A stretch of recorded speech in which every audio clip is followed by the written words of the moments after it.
ask Mr. Hariharan. Good morning.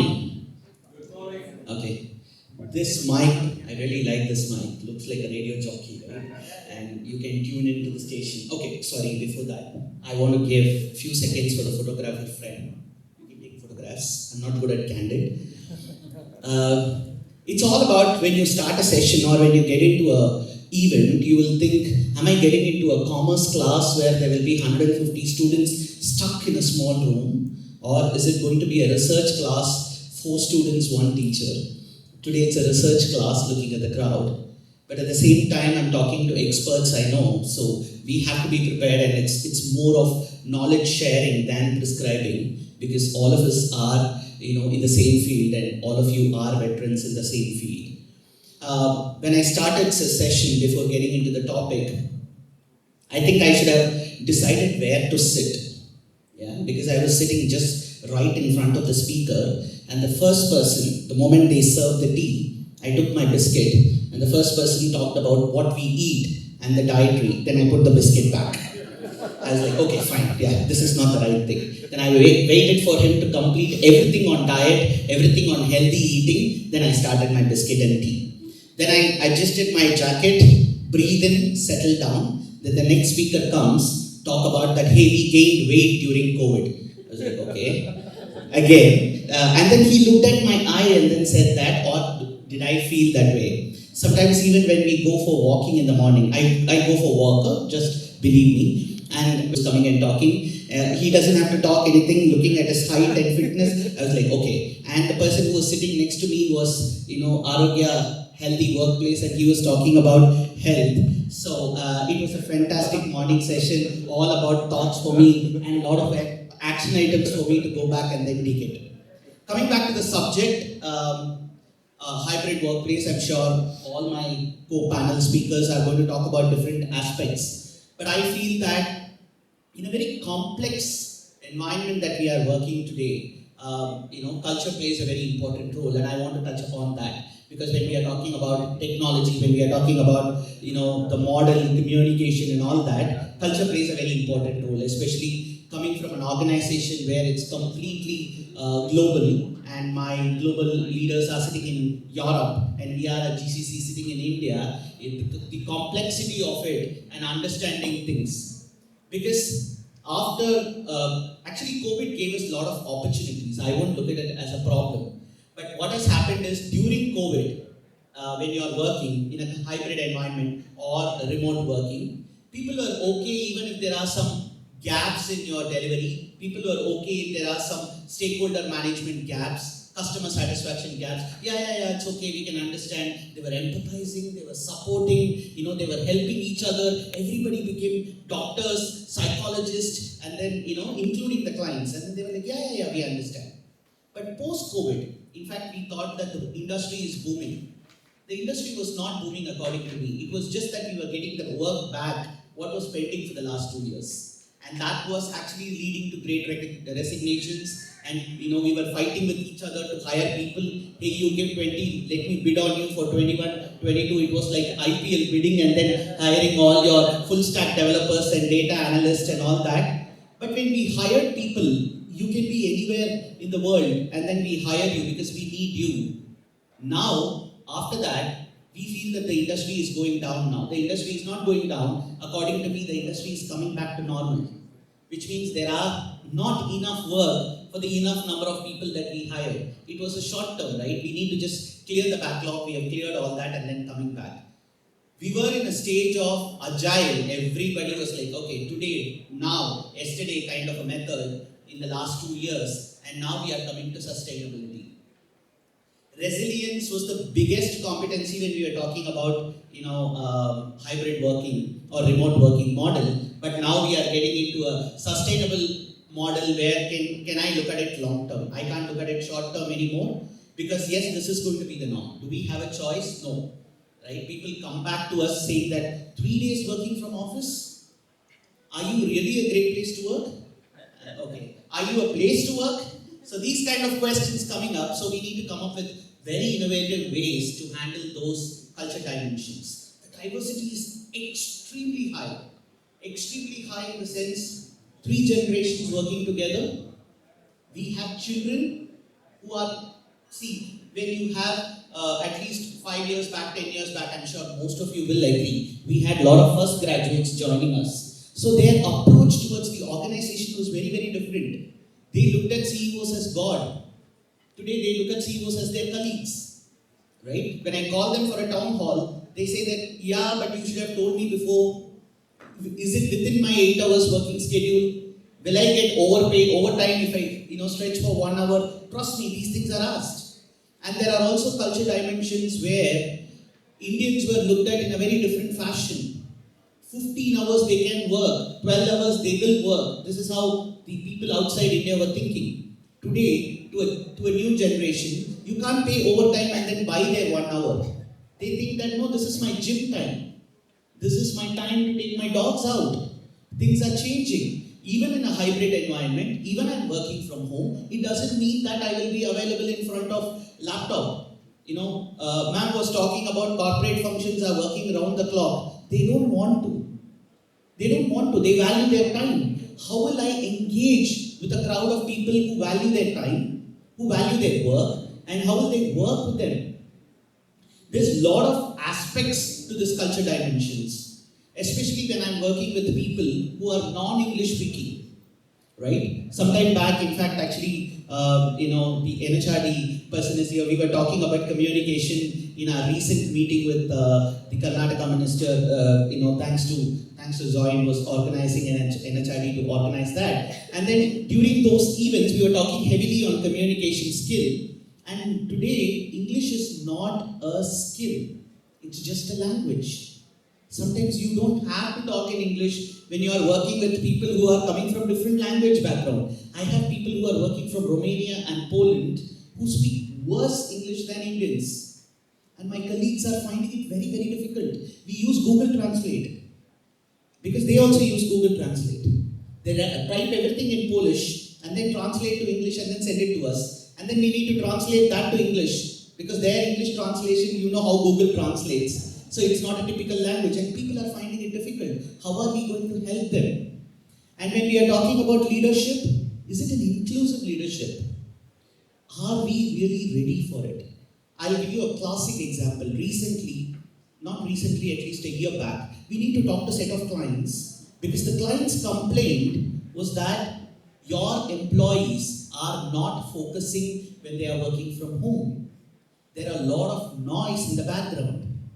Things are not very comfortable for us when they are working. Please call them to office. Hybrid will not work for them. Because ours is a product company, most of the time they talk to customers and most of them are Europeans or Americans. Then my management came to me and said, can you talk all the employees, ask them to either come to office or set up things in home. Then I need to go back to them and then tell them that it should be the other way. Can I talk to all the customers, explain them how Indian life works, right? When in a European house, when you go there, it's fully furnished along with the workspace. There is a corner with a table with a chair inbuilt, with a white background already inbuilt. Whereas now we are trying to blur it. We are trying to put some, wallpapers so that it will look good, but actually the guy is sitting down with a stool, with his laptop, happily wearing a formal shirt and a shorts, and stretching his leg so that he can sit comfortably and talk. You can't bring that work setup in his space. Even if you want to give them 10,000 rupees, companies come back and say, hey, I will give you table and chair, but I don't have space. That's what equity is all about. We are talking about things like, okay, everybody will get, a chair and a table, but I don't need a chair and a table. Can you get me something better for a cushion because I'm sitting down.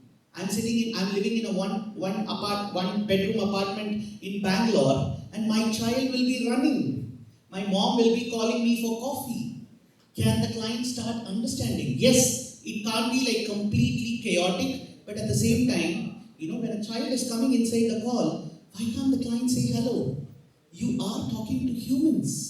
Can we educate people about Indian culture, about Indian work system, about Indian housing system, so that they will be prepared? Excuse me, you want me. We don't want you anymore. India has reached a stage where they want us. Without us, they can't function. If I plug out my customer support team, then that's it. Customers will not have a customer support team because many of the European employees are not interested to do this job. You're coming here not just to take care of India, grow India, but because you need us. We are specialists. Can we go back and give this culture perspective to them when we are talking about hybrid? And then the last thing that I want to touch upon is that how are we recognizing them? It's not just by giving trophies or giving. Can we start celebrating small successes? Can they feel that they are part of it? And at the same time, give them a very psychologically safe environment. Do they feel? Because I'll give you a very classic incident from my family. My mom was working for a manufacturing company. She used to work as a stenographer. She joined that company when she was 18 and she had a manager. Now she is 74. Manager is 85. Every birthday we go to that manager's house and she takes blessings from them. You know why? Because when she joined from a very, very lower middle class family, or in fact actually much lower than that. And the manager sponsored that time, I'm talking about 1974, he sponsored 80 rupees and got her 3 saris so that she can dress very well to office. And that's what leadership is all about. Understanding what that person needs rather than giving a voucher. Right? Even today she feels for his 80th birthday, she wants to get clothes for him, for his wife, because she feels that she is still, she has to do that back to him because he just didn't take care of his work. He took care of her as a person. We are talking about diversity today. We are talking about women empowerment today. This is not new to India. Women are more empowered in India. It's just that, we all need to believe it and then start recognizing it. Because our housing system is like that. I've never heard anything, outside when my mom says something. It's the final word in my family. And that's how, probably most of the families are in an Indian setup.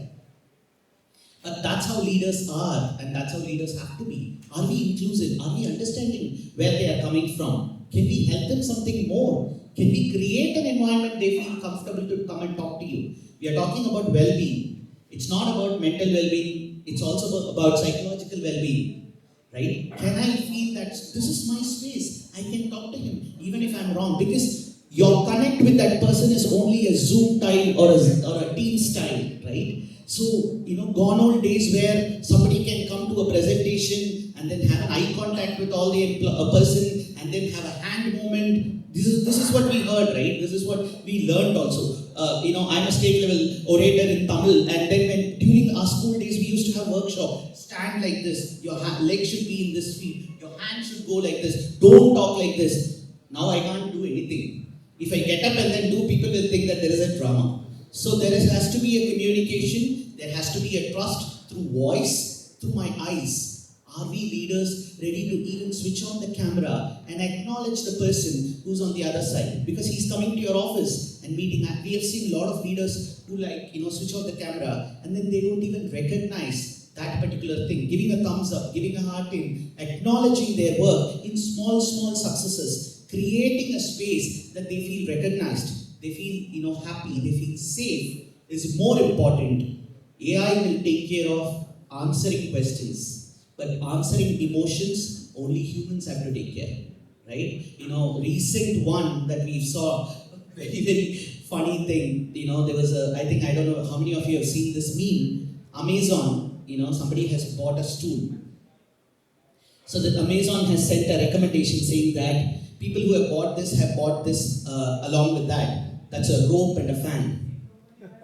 Yeah, that's what artificial intelligence can do it to us. I can show you that. It was posted by one of the HR leaders in LinkedIn, and then it was very funny, but that's the truth. Because it doesn't have brains. It's just collect data what we give. What ChatGPT gives us is only what we have given ChatGPT earlier. It doesn't create anything. All of you, whatever blogs you have written, all your emails, all your articles, it's just pull data and give it to us. Hey, hybrid work environment, what to talk. It gives you a set of things. But this was spoken by somebody else, right? So if I am going to be original, then it has to be the emotional intelligence, the human intelligence, which has to handle artificial intelligence in the space where it is needed. Technology is only a supporting factor, but culture is much, much bigger. And if you want to have as one organization, then we need to have shared values. And the last thing is, we are talking about Gen Z and we keep complaining. They think that we are boomer. Okay, they are all, they are all updated when we say something, because I have a teenage old boy. Every day we have arguments, which means we are on the right track. But at the same time, I feel that the Gen Z is a very, very interesting set of people, because if they commit to something, they deliver. But giving a right commitment is our responsibility. You need to tell them what we expect from them.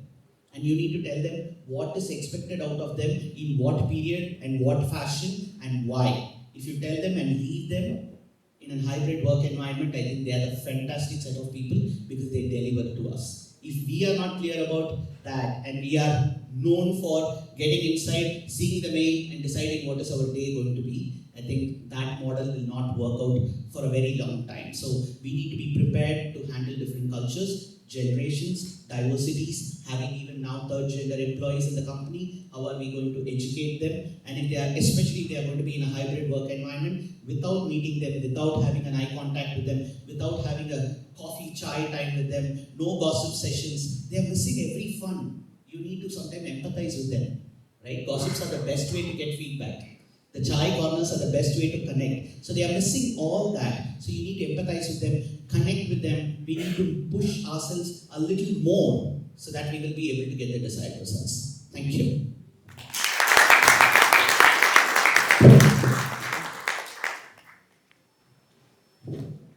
Thank you so much. Ms. Lata Chem.